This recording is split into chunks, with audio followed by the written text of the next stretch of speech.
Good afternoon, my name is Alex and our counselor we will be meeting with today. Thank you for coming. Before we begin, I'd like to explain a few things. This is a computational space, safe space where you can talk openly about anything that on your mind. What we discuss today will remain confidential unless it's concerned that you or someone else is at risk of serious harm.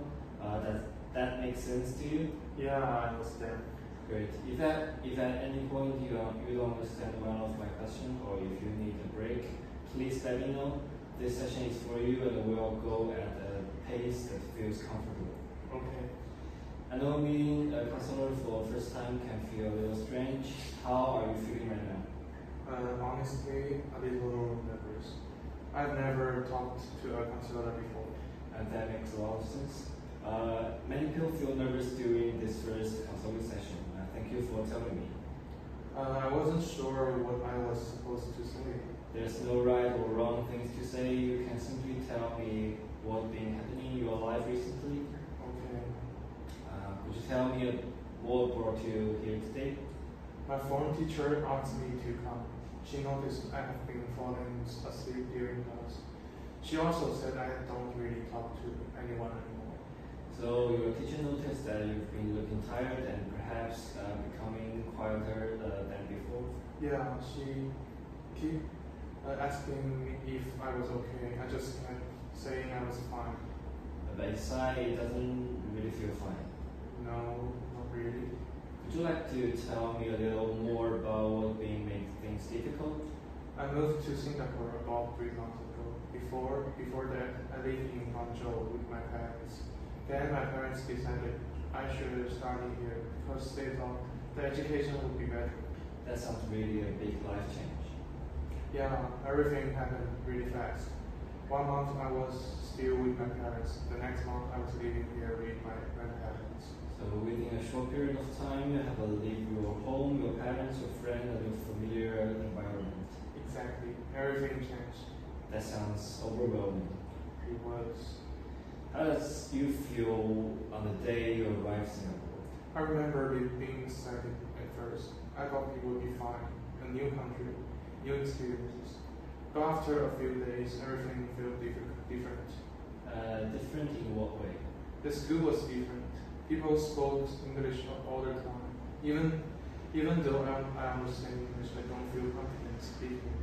Sometimes I know the answer in class, but I don't raise my hand because I'm afraid people will laugh at my pronunciation. It sounds like you are worried about being judged. Yeah, back in China I wasn't like this.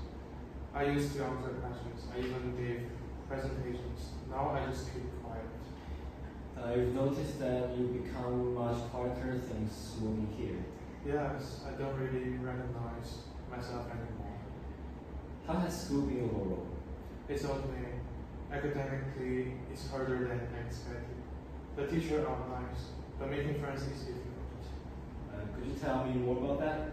Everyone already has their own group. During lunch, I usually eat by myself. Sometimes classmates invite me. I don't really know what to say. I worry that my English sounds strange. So even when opportunity to make friends appear, anxiety sometimes stops you from joining in. Yeah, I always think they will think I'm weird. That sounds really lonely. It is. When you say you feel lonely, what does the loneliness feel like for you? It's like I'm surrounded by people every day, but I still feel alone. Nobody really knows me. Nobody knows what my life was like before. So although there are many people around you, you still feel emotionally disconnected. Exactly. That must be incredibly difficult. Sometimes I just wish I could go back home. Earlier your teacher mentioned that you've been looking very tired. How have you been sleeping recently? Not very well. I usually lie in bed around 11. I don't fall asleep until maybe 3 or 4 in the morning. Sometimes even later. That sounds exhausting. It is. Then I have to wake up at 6:30 for school. So you only get 2 or 3 hours of sleep on some night? Yeah, sometimes I just stare at the sun for hours. What usually go through your mind during those hours? A lot of things. My parents, school, my grandparents. Whether I made the right decision to come here, I just can't stop thinking. It sounds like your mind become very active at night, filled with worries and unanswered questions. Yes, that's exactly how it feels. When you lie awake at night, are able to sleep, what usually the first thought that comes into your mind? Usually, I start thinking about my parents. I wonder what they are doing, whether they are at dinner, whether they are still walking. Sometimes I imagine them eating without me. Even though you're physically here in Singapore, it sounds like a part of your heart is still back home with your parents. Yeah, I understand a lot. How often do you get to speak with them? Usually once every weekend. Sometimes during the week if they are not too busy. Do those conversations make you feel better afterwards? Sometimes. But sometimes they make me feel even worse. Can you help me understand why? Because when I see them on the video call, I realize how much I miss them. When the call ends, I'm alone again. So the calls remind you from the comfort you used to have, but they also remind you that you are far away. Exactly. That sounds incredibly painful. I don't tell them that though. You choose not to tell them? No, I don't want them to worry. They are working really hard so they can pay for me to study here. If I tell them I'm unhappy, they will feel guilty. You're trying to protect your parents from worry, even though you are carrying a lot of yourself. Yeah, sometimes I feel like I have to pretend everything is okay. That sounds like a really heavy responsibility for 16 years old. Sometimes I cry after we finish the video call. Thank you for trusting me enough to share that. I've never told anyone that before. What do you usually tell yourself? That's a very important realization. Sometimes understanding ourselves or more compassion is beginning of meaningful change. We've spent some time today talking about difficulties which we've been experienced since moving to Singapore. Before we finish our session, I'd like to think together about what might help you moving forward. How does that sound? I think that would be good. I don't expect everything to change immediately, but I like things to get a little better. I appreciate that you've been realistic. Sometimes counseling isn't about making every problem disappear overnight.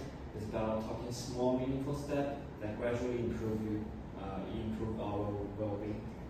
Earlier, you mentioned that your grandparents care about you, and sometimes the way they express the care feels less criticism. I like to explore that a little further. If your grandparents were sitting here with us today, what would you think they might say they're worried about? I think they probably say they are worried I fall behind in school. They always tell me my parents made a big sacrifice to send me here. So from their perspective, encouraging you to study is one way of showing love and concern. Yeah, I know them. They mean well. I just wish they asked me how I'm feeling instead of telling me what I should be doing. It sounds like you are not asking them to stop caring. You're hoping them can show their care in a way that helps you feel understood. Exactly. That's what I want. Have you ever shared those feelings with your grandparents when someone was calm rather than doing an argument?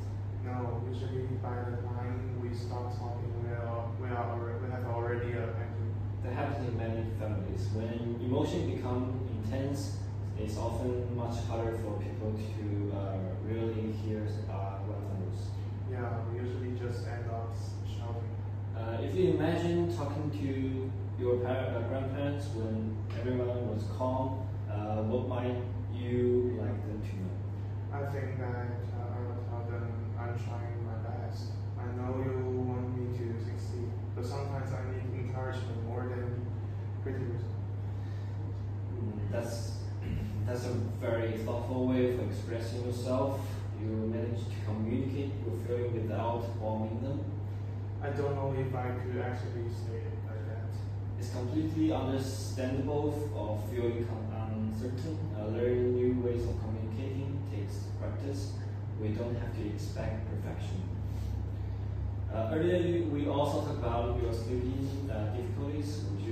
Would it be okay if we thought about a simple bedtime routine together? Sure. From what you've shared today, I noticed a few things that might help. First, putting your phone away about 30 minutes before bed. Second, writing your worries in a notebook so you don't have to carry them into the night. Third, listening to a calming music or practicing slow breath before trying to sleep. How do those ideas sound? I think I could try those, especially writing things down. I usually keep everything inside my head. Sometimes our minds become so busy because they are trying to remember every worry. Writing them down doesn't solve problems immediately, but it often gives your brain permission to rest. That makes sense. You also mentioned one classmate who are being kind to you, contributing a friendship, be another small goal. Yeah, he actually invited me to play basketball a few times. Oh, really? What stopped you from going? I keep making excuse. I thought maybe they were just being polite. What if the invitation was genuine? I suppose I wouldn't know unless I actually went.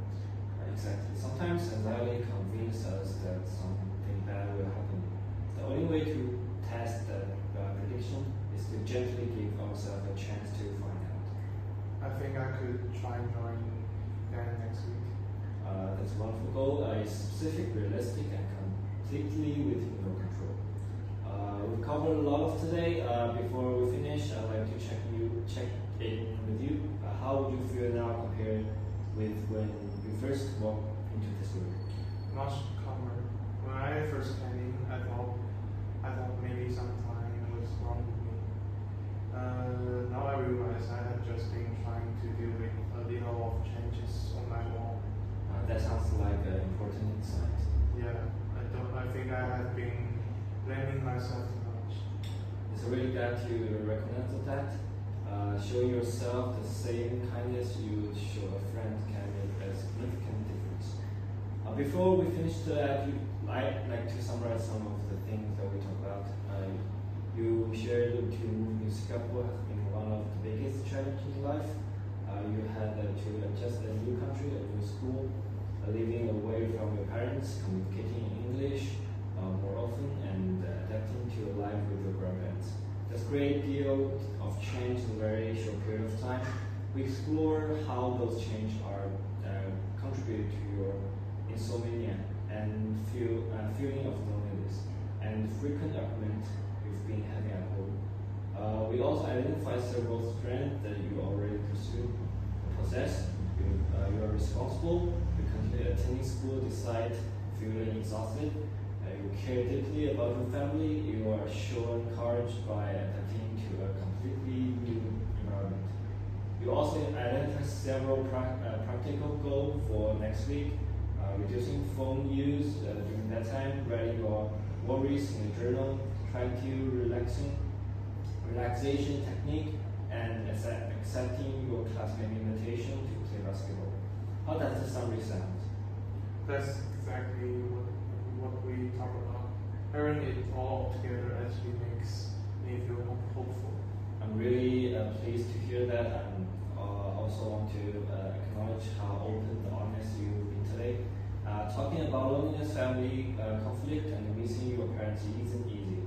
Yet you were willing to share those experiences with me, and that sounds courage. Thank you. I was nervous at first, but I'm glad I came.